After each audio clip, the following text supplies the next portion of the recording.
Right, so I thought it'd be fun to do a video going over some interior building tips because the last one was mostly about exterior building tips, a lot of roofing and things like that. And so I thought it could be interesting to do one mostly focused on interior building tips. So I've got this mock-up interior here. Just as an example, I've got a lot of examples to show off to hopefully show what I'm talking about and give some potential inspiration. So I've made this array of various floor and wall designs, just because I kind of wanted to talk about them a little bit. So for interior flooring, you really have a lot of options. Mostly in survival, that is going to be things like brick, stone, dirt, straw, wood. And then in creative, you have things like the aged bricks, rugs, things like that. So I've got a few here. Some of these are chiseled. That's chiseled. This is chiseled. These tile ones are chiseled. And then some use decor overlays. So this is rush matting, which can be crafted in survival. This is just linen sheets. And then this is a creative mode rug.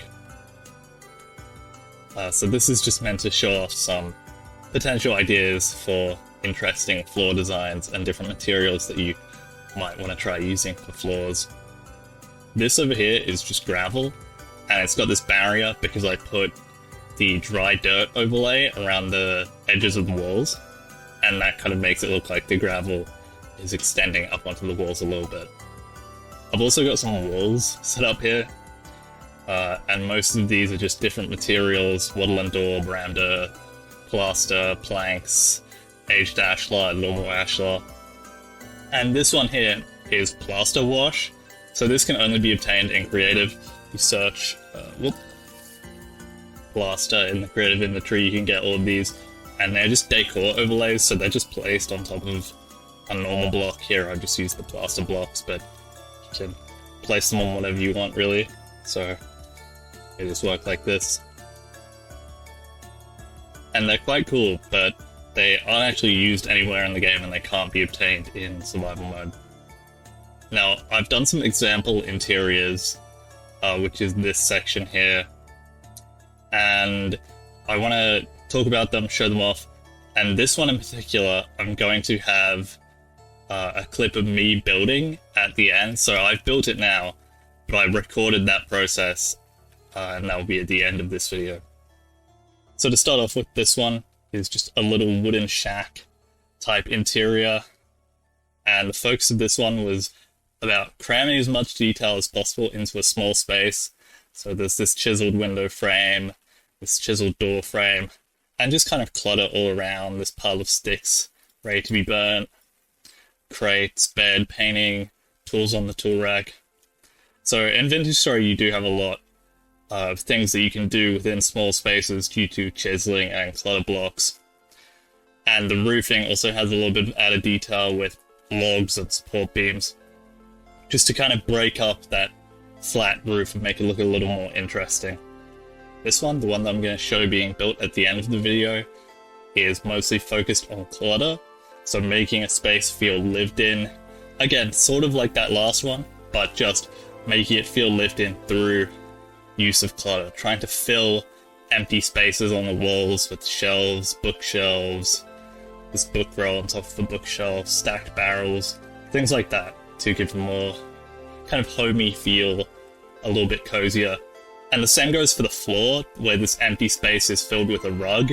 Usually I like to try and fill as much empty space as possible, unless that empty space is intentional.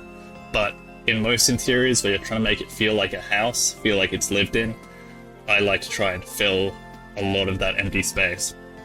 This one here is mostly focused on interesting shapes. So the roof is this interesting kind of half-pipe shape that juts out for this divider here. Up here, the roof gets this slant and the door has a chiseled shape here. This room again has that half-pipe ceiling. So playing with shapes can definitely be interesting in builds. Not all builds have to be just a square interior.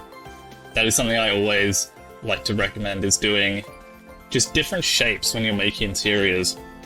This one here is mostly focused on practicality. So this is a very survival-friendly cellar, completely functional as a cellar in terms of the perish speed of food, and also just survival-friendly in that your barrels here for leatherworking, crates for your mass storage, other storage here. It's meant to be survival-focused rather than mainly aesthetics-focused, although it does have some aesthetics going on with these quarter logs, this gradient of pottery on the shelves. And these quarter logs, even though they're wooden, they still work as a cellar because the majority of voxels in this block are stone, so the game counts that as a stone block. This one here is just focused on interesting flooring and roofing designs, so again, filling that flat space of a roof with beams and letting the tiles come up onto the wall here, and having these window frames instead of just having the daub just kind of cut and go at a 90-degree angle. This rug here fills this space. This space is a little empty, but I thought it was small enough that that felt okay. So I've talked a lot about filling space now, and I'd just like to give a little example. This room here is this room before it was decorated. So you can see how there's a lot of space in here that can just be filled with various clutter. Say if this bookshelf didn't reach to the top here and these shelves weren't here, so this space was empty. It feels a little barren to me, as though something should be there, because it just cuts directly to the ceiling. And that's why I put these shelves here in this corner here, just to kind of make this space feel a little more filled out. The same goes for this side of the room, where I have this sort of curved design at the roof here, because without this, it just felt a bit too empty. And I didn't want to keep stacking things right up to the roof, because that felt almost too cluttered, personally, on this side. And I think that strikes a nice balance where it feels like the space is being filled while also not being almost overfilled if I just had things stacked to the ceiling on this side as well as that side.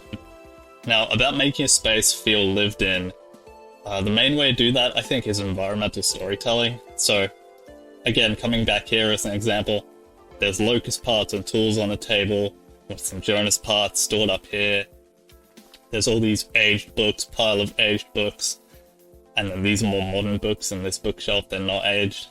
And so I wanted it to have kind of a Clockmaker, tinkerer feeling, this interior like a little workshop. So there's a wrench and hammer here, pile of scrap metal in this crate. And I think that is an important aspect of doing interiors, is choosing what you want the room's purpose to be in world, even if it doesn't have a purpose to you as a survival player and you're just making a house because you want to make a house. And even if that purpose is something like dining room or storage room, knowing what that purpose is can really help you make little details that pull the build together and help tell a story within that interior. Another thing is furniture. So when you're doing interior decorating, Vintage Story has a lot of furniture, a lot of clutter, but a lot of it is also gated behind creative mode. A lot of this is creative only, especially texture flipped things like these chairs not looking rotten. That's gated behind creative mode. So chiseling your own furniture is a pretty big part of interiors and survival sometimes. And so I've just got some examples here of furniture that I've done for my village. And these are tables, a lot of tables, a little chair. This is a custom marble top table because I didn't like how the normal ones, it looks too flat. Like the marble looks like it's just stuck on there instead of having a bit of thickness to it. But chiseling your own furniture can definitely be an important part of interiors, and it lets you lend a little bit more personality to the interior as well, what kind of furniture that you want it to have. I'm going to show the general store from my village as a bit of an example here. But I wanted this interior to have a kind of cozy vibe while also still looking like a merchant store. So this is the store area up here where everything is on display, and then the actual living area of the house is more so over here.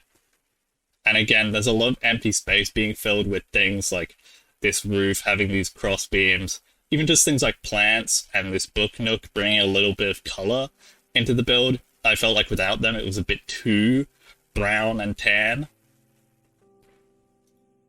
The bedroom does this as well. This chair and this wardrobe being brighter colors kind of helps add just a bit more life to the build instead of all being a single color palette. Then the attic up here is intentionally very cluttered, very messy. I wanted it to feel kind of cramped and just like there's a bunch of stuff that's been thrown up here. Downstairs is more living quarters. So there's a little bedroom in here, or I use a sun banner like a curtain. And there's just kind of general storage for the merchant stock kind of in here, and a little cellar. This village has a lot of bunkers for temporal storms. I thought that maybe the villagers would take shelter in their cellars during storms. So there's barrels, food supplies, bandages, beds, all that kind of stuff in their cellars. This is another interior from my village. This time, this whole thing is a cellar. This is underneath the surgeon / alchemist's house, and this is his lab and his cellar. But I wanted to use a kind of bright color palette for this one. So instead of feeling like a kind of damp, dusty underground, I wanted it to feel a bit brighter, a bit more lived in. Like it's still underground and there's a lot of stonework and these beams holding it up, but it has a more cozy feeling to it. That's kind of what I wanted to go for. And that's also why it's a little bit cramped. These ceilings are pretty short in comparison to how tall the player is. But I wanted that vibe because it makes it feel just a little more cramped, but also cozy in a way, I think. Color can be a very important aspect of interiors as well. So, for example, the town hall's library here, I've matched this very vibrant orange pine planking with the blue tablecloths, the blue walls, blue globe, blue rug. Since orange and blue are colors on the opposite ends of the color wheel that go together very well. And so I've played into that here with a very orange and blue color scheming. And then I've also let a lot of light in with these big windows because I wanted this place to feel kind of open and airy. Like, you know, it's a very big building. I wanted it to always have some form of natural light coming in here. There's also some little plants here just to go with that theme of natural light. I wanted it to feel, you know, nice, and it's not disconnected from the outside world. It's got some nature coming in here. Even if you're making a very cramped interior, like this bunker here, you can still make it feel kind of cozy through use of colors. So I've tried to use very warm, inviting colors here with these oranges and lots of yellows with the stonework, just to make it feel a bit cozier than something like if this was all made out of grey granite bricks. I do use this technique intentionally for part of this cellar. Here it transitions to granite in this room because I wanted this to feel a little less cozy. This is just food storage. It doesn't have to be as, not really homely, but as lived in as this actual bunker living area section is. Same for this little medical area in here. Uses a lot of yellows, browns, these kind of earthy tones that don't necessarily invoke, cold, dusty underground. Now, when doing more realistic storage rooms like this, I say realistic because normally in survival you just have walls of trunks because that's the most convenient. But when doing a mostly aesthetic focused storage room, I usually like to have just random storage blocks all around because it just creates a bit of variety. The dark brown vessel matches nicely with the loam vessel, so sometimes I like to throw a loam vessel in with these ones to mix it up a little bit. Maybe I'll do a table and chair in the corner here. Make that age to match with the table, even though it does blend into the floor a little. Put some candles on top of the vessel. Just, adding small little details can be nice sometimes like that. Put some woodworking tools up on here. And I think a reed chest. Oh, it kind of clips. Sometimes things can fit under the tables without clipping, maybe like a linen sack. Get some actual real shelves in here that aren't the chiseled ones. A little barrel on its side. I feel like this pile of books is a little too bright. Maybe tone it down by making them aged. maybe what I could do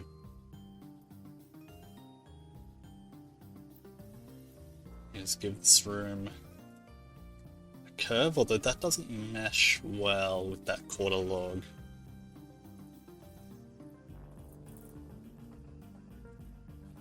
Okay, I feel like I like that a little more now, because then it kind of breaks up this wall a little and allows me to have maybe something else in this corner here. Maybe I could bring back that curved ceiling idea with this wall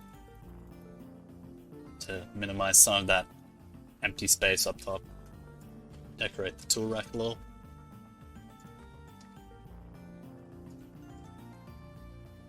Actually, maybe something I could do is having bookshelves that then have a book row on top. Okay, I think I like the coloring of that one a little better. When you're filling bookcases with books like this, I think a good tip is to just kind of try and be mindful of what color combinations you're using, because some books look a bit jarring next to each other, whereas some others might look quite nice. So something like, let's say purple, orange, and teal, if you're not going for a pretty colorful build, might look a bit too jarring next to each other like that. But colors that match with each other or on opposite ends of the color wheel might look a little nicer. Now, because I've got the locust parts set up on the table here, maybe I want some Jonas parts up top. Make it look a little mechanical, like someone's little tinkering table. Okay, I feel like that's pretty good. The aged books with their more muted color palette, they generally go together with each other a lot nicer than the normal books, because the normal books are so vibrant that something like this, you know, really bright purple and orange book doesn't exactly match with these ones. So sometimes aged books are nice for that. Okay, I think that's this interior done. I went with this kind of Clockmaker, Tinkerer kind of vibe after I put these locust parts on the table, and so that's kind of mirrored with the shelves and the, you know, the bookshelves and stuff like that. But I think it looks pretty nice. It's like you know, it's a storage room, and it feels, with all this clutter, it feels quite full, I think, quite lived in, which is usually the kind of vibe I like going for with interiors. Alright, so I think that's going to do it for this video. Hopefully you learned something new about interiors, or hopefully you just enjoyed seeing some of the ones I'd done, maybe you got some ideas. Yeah, that was some tips for building interiors in Vintage Story. Yeah. Also, apparently I've reached over 100 subscribers, so that's pretty cool. Right, time to actually end the video for real this time.